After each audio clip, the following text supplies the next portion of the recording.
Hola, los saluda Gaby del Instituto Bíblico para la Mujer y el Instituto Bíblico Online, hoy, 30 de octubre, revisando nuevamente nuestro devocional en pos de lo supremo. El título de hoy es Fe, y la cita la encontramos en Hebreos, capítulo 11, versículo 6, donde dice lo siguiente: sin fe es imposible agradar a Dios. Oremos. Padre amado, te damos gracias, Señor, por el don de la fe, porque sabemos que la fe que es real, la fe que lleva a la salvación, es algo que tú nos regalas, mi Dios. Sabemos ahora que sin ella es imposible agradarte y por ende entendemos que necesitamos entender no solamente el significado, pero el concepto tras la palabra fe. Ayúdanos, Señor, a abandonar todo lo que tiene que ver con la demanda de nuestro raciocinio, que si no lo entendemos a través de nuestro raciocinio, no puede ser verdad. Señor, ayúdanos más bien a entenderte de tal manera que confiando en ti, esperamos que nuestra razón responda a tu verdad y no al revés. Esto te lo rogamos para la gloria de nuestro Señor Jesucristo.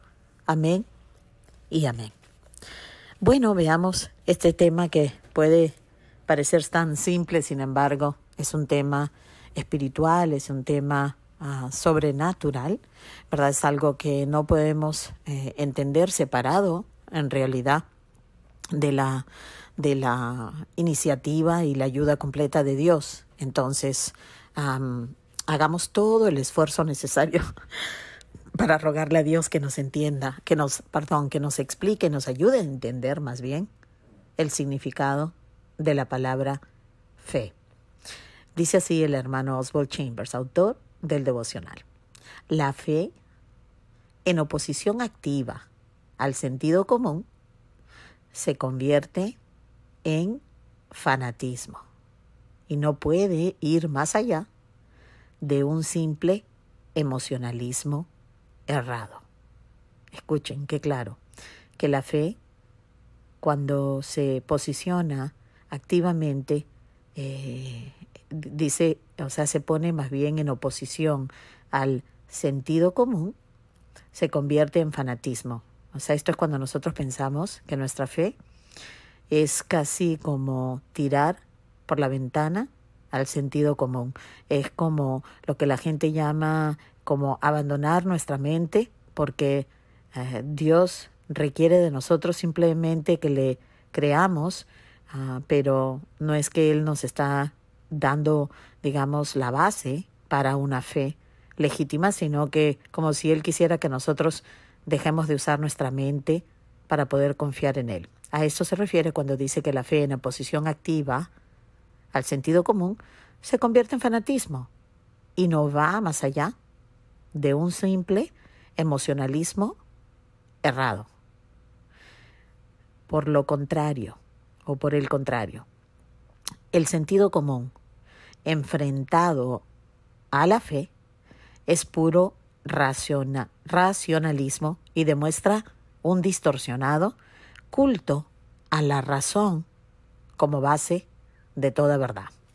Esto viene a ser lo contrario de la oposición activa al sentido común, ¿verdad? O sea, Dios no nos está pidiendo a nosotros ni un extremo ni el otro, ni que dejemos nuestro sentido común de lado para poder realmente ejercer una verdadera fe, pero tampoco nos está pidiendo que utilicemos nuestro sentido común como el filtro a través del cual vamos a creer lo que Él nos está diciendo por medio de su palabra.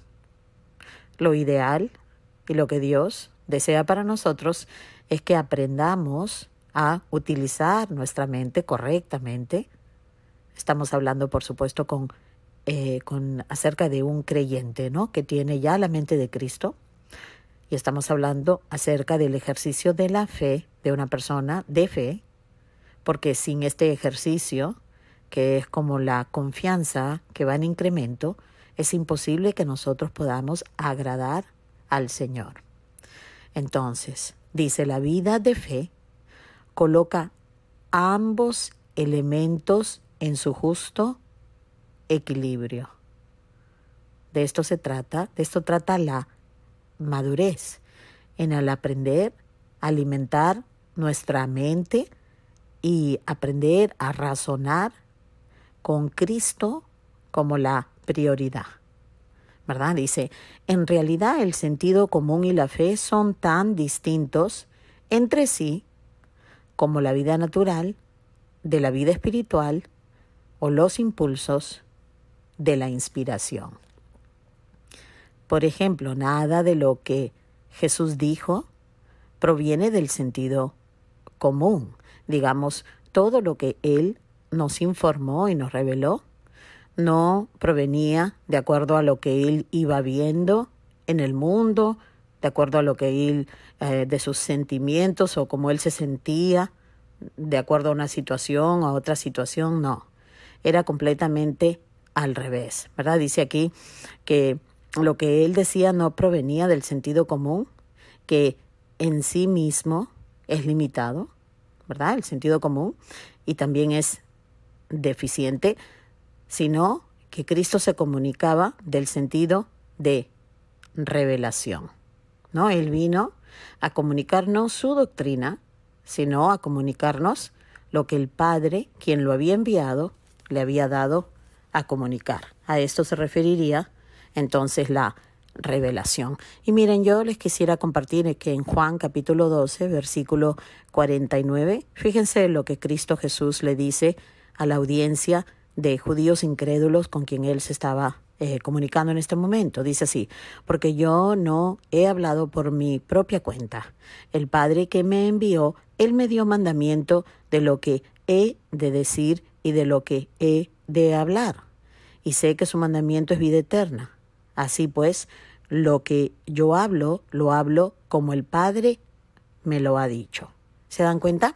Entonces, Jesús vino enviado con un mensaje y Él, siendo obediente y fiel a su Padre, siempre comunicó de esa manera. No a través del sentido común, como diciendo, bueno, yo sé que mi Padre me dijo que viniera a decir tal cosa, pero la verdad que esta gente está, pero mira, mira cómo me luchan, mira cómo me insultan, mira cómo se rebelan. No. Dios, el Hijo, vino a serle fiel a su Padre y a depender de la revelación de lo que Él sabía que era la verdad, y no se dejó guiar por lo que su sentido común le hubiese determinado que hiciera. Y esto es lo que significa una vida de fe. A esto se refiere la palabra cuando está hablando de fe, que nosotros, los cristianos, debemos crecer en nuestra fe para que nosotros vivamos vidas agradando al Señor, no dependiendo de nuestro sentido común como filtro o como verdad absoluta, sino utilizando nuestro sentido común para vivir, obviamente, en este mundo, pero a través de la verdad absoluta que Dios nos ha revelado en su palabra. Todo se trata del orden, hermanos, si podemos oír eso. Dice, no obstante, antes de que llegue a ser algo real en tu vida, hablando de la fe, dice, la fe ha de someterse a prueba. Y aquí el hermano nos cita Romanos 8:28. Dice, sabemos que todas las cosas cooperan a bien. Cuando vamos entendiendo quién es Dios, partiendo del hecho de que nos redimió, enviando a su unigénito para sustituirnos, como hablamos ayer, y luego antes de ayer que hablamos acerca de la justificación, cómo Dios nos hizo justos y que ha utilizado la herramienta de la fe, que también es un don del cielo, para que nosotros entendamos poquito a poco el carácter maravilloso y perfecto de nuestro Creador, quien nos ha aún adoptado en el amado, como nos dice la palabra. Entonces, en Romanos 8:28, cuando dice, sabemos que todas las cosas cooperan a bien, es decir, que confiamos en Dios a pesar de que vemos las circunstancias de una manera u otra, porque sabemos que Dios, en su manera providencial, está obrando todo para nuestro bien y su gloria. Entonces dice, sabemos que todas las cosas cooperan a bien, de modo que, pase lo que pase, el poder transformador de la providencia de Dios, hace que la fe perfecta se convierta en realidad palpable, obrando en nosotros de forma personal, que en el fondo es el propósito de Dios para con sus hijos. Amén.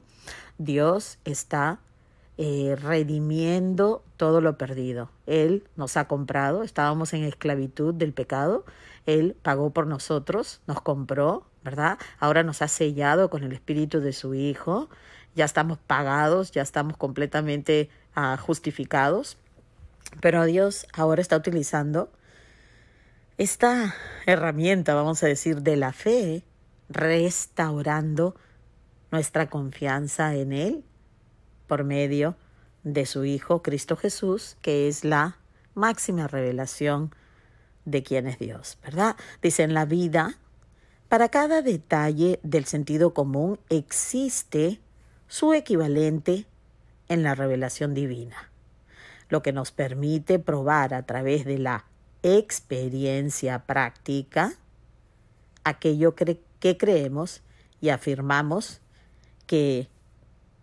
Dios es.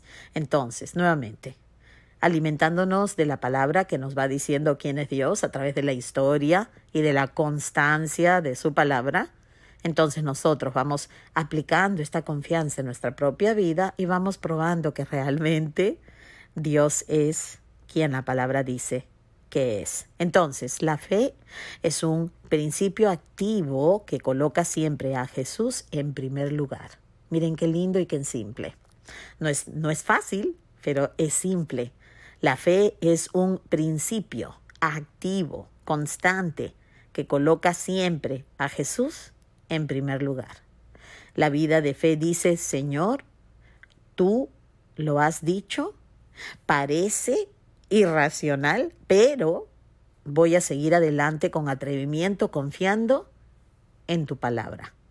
A esto se refería Jesús en Mateo 6, versículo 33, cuando nos dice, buscad primero mi reino y su justicia, y todo te será añadido, ¿verdad? O sea que cuando yo sea primero en tu lista, cuando yo sea el primero a quien tú consultas para poder tener la verdad absoluta, verás que todo irá cayendo por su propio peso. Dice, el transformar la fe del intelecto en poder interior, haciéndola una posesión personal, comporta, es decir, requiere, no a veces, sino siempre, un proceso de lucha. Dios nos coloca en medio de circunstancias determinadas para ejercitar y probar nuestra fe hasta que se convierta para nosotros en un valor real. Dios sabe exactamente lo que cada uno de nosotros necesitamos para que Él vaya convirtiendo lo que es una fe intelectual en una fe, una confianza real. Hasta que no conocemos a Jesús, y lo conocemos por medio de las Escrituras, Dios es para nosotros un mero concepto y difícilmente podemos tener fe en Él. Pero cuando oímos a Jesús decir, el que me ha visto a mí, ha visto al Padre, el concepto se hace realidad, ya que Dios se encarnó y vivió entre nosotros, ¿verdad? Él no es un Dios que estando en el cielo no se preocupó por venir a nuestro planeta caído y plagado del pecado, encarnándose y tomando un cuerpo, haciéndose semejante a nosotros, sometiéndose a todo tipo de tentación, aunque jamás pecó, luego tomar nuestro lugar en la cruz del Calvario para pagar nuestra deuda y luego vencer a nuestro mayor enemigo para ponernos delante del Señor, de su Padre, del Juez, justificados y perfectos para siempre. Esto lo conocemos únicamente en las Escrituras, hermanos. No hay documento sobre la tierra y no hubiera ninguna manera de conocer el concepto de la creación, de la redención, de la justicia, del pecado, de la muerte, de la vida eterna, de la resurrección. Nada de esto conoceríamos separados de las Escrituras, y nada no tendríamos un rostro ni una voz adecuada y perfecta en la cual anclarnos, si no fuera porque el Logos, la palabra de Dios, tabernaculó con nosotros en la tierra. Así que nosotros tenemos toda la razón de confiar en el Señor. Entonces, nuevamente, cuando oímos a Jesús decir: el que me ha visto a mí, ha visto al Padre, el concepto se hace realidad y nuestra fe se expande sin límites. La fe abarca a la persona entera, en correcta relación con Dios, por medio del poder del Espíritu de Jesucristo. Hermanos, les recomiendo que lean el devocional varias veces, que realmente mediten en estas verdades tan bien explicadas por este hermano que evidentemente conocía al Señor.